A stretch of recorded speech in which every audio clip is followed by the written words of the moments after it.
Station Ramtirth हद्दीमध्ये October महिन्यामध्ये शंकरनगर येथील SBI ATM केंद्र कट करून चोरी करणारे आरोपी पोलिसांनी संभाजीनगर येथून अटक केलेली आहे। बिलोली तालुक्यातील रामतीर्थ पोलीस ठाणे हद्दीत ते स्टेट बँक ऑफ हैदराबाद या बँकेच्या ATM फोडून नेलेल्या चोरांना पकडण्यात पोलीस स्टेशन रामतीर्थ यांना यश आले। सहाय्यक पोलीस उपनिरीक्षक श्री विक्रम हराळे पाटील यांच्या मार्गदर्शनाखाली दिनांक 14 फेब्रुवारी रोजी पकडण्यात आले।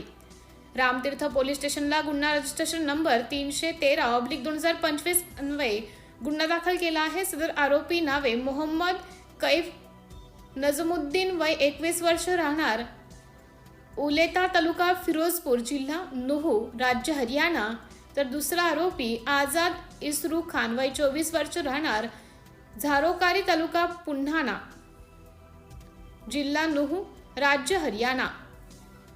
सिटी इंडिया न्यूज साठी प्रतिनिधी संजय संतुकराव हलबुर्गे।